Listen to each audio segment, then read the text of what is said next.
तो कैसे हो। आज मैं आपको रहीम जी के दोहे पढ़ाने जा रही हूँ। सात की वसंत हिंदी की बुक है, उसका 8वां पाठ है। 8वें पाठ में रहीम जी के दोहे दिए गए हैं।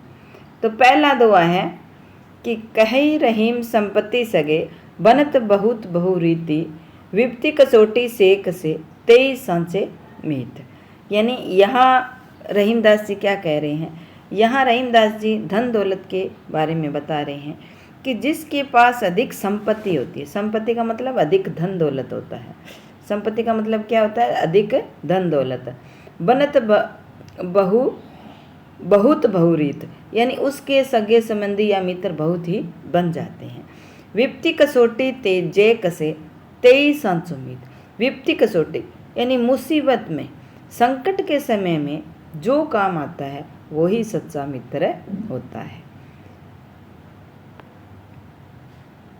वही सच्चा मित्र होता है, संकट के काम में आता है वो। दूसरे दोहे में जाल पे जल जात बही, तजी मिनन को मोह, रहीमन मछली नीर को तऊ न छाड़ित छुए।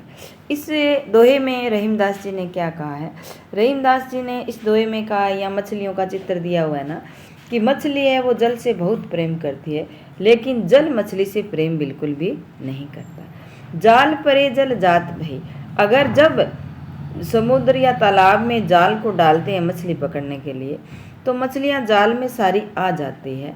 तजी मिनन को मोह है, और जल है वो रह जाता है नीचे, और वो मछलियों का मुँह छोड़ देते हैं। रहीमन मछली नीर को तऊ न छाड़ी जात।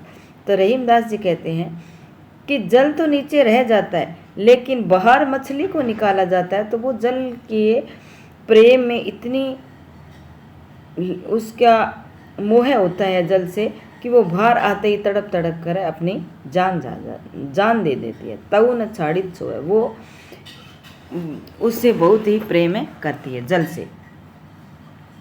ठीक है। तीसरे दोहे में दिया है कि तरवर फल नहीं खात है, सरवर पियत न पान, कही रेम पर काज हित, संपत्ति सचई सुजान।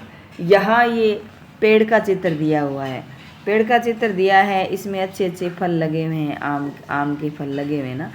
तो यहाँ रहीमदास जी क्या कह रहे हैं कि तरवर फल नहीं खाता। तरवर यानी पेड़, पेड़ अपने फल स्वयं नहीं खाता। सरवर पियत न पान, और तालाब, सरवर का मतलब है तालाब, तालाब अपना पानी स्वयं नहीं पीता। कही रहीम पर काज हित, दूसरों के कार्य के हित। रहीमदास जी कहते हैं कि जो कोई दूसरों के कार्य के हित, संपत्ति संचयी सुजान, संपत्ति को खर्च करता है, वही सच्चा सुजान होता है, वही सच्चा व्यक्ति माना जाता है, जो दुष्परोपकार के लिए धन को इकट्ठा करता है। चौथे में क्या कहा है? चौथे दोहे में ये कहा है कि रहीमदास जी कहते हैं कि थोते बादर कुआर का महीना होता है, जो मंगसिर का महीना होता है, मंगसिर का महीना, उसमें बादल है वो थोते ही बाजते रहते हैं, घर घर करते रहते हैं, बरसते नहीं। जो रहीम गहरात, रहीमदास जी कहते हैं कि कुआर के महीने के बादल है सूखे ही होते हैं, थोते ही होते हैं, वो घर घर करके ही रह जाते हैं, बरसते नहीं हैं। धनी पुरुष निर्धन भय करे पाछली बात। इसी प्रकार जो पहले धनवान पुरुष था और बाद में वो निर्धन हो जाता है, तो वो पीछे की बातों को करता रहता है, पीछे की बातों को वो छोड़ता नहीं है। आगे वाले दोहा है, इसमें देखो धरती का चित्र दिया है, पेड़ पौधे दिए हैं, बरसात का भी दिया है, कहीं पानी बह रहा है। तो यानी जिस प्रकार सर्दी गर्मी में धरती को, लू में, सर्दी में, गर्मी धरती जिस प्रकार सहन कर लेती है, उसी प्रकार व्यक्ति भी सर्दी गर्मी ऋतुओं को सहन कर लेता है। धरती की सी रीत है, यानी धरती की सी रीति है, शीत घाम और मेह। शीत माने वर्षा सर्दी, घाम माने धूप, और मेह माने बरसात। जैसी परे सो सही रहे, ये पड़ती है, जैसे सर्दी पड़ती है, धूप पड़ती है और बरसात ज़्यादा होती है, तो उसमें वो सह लेता है।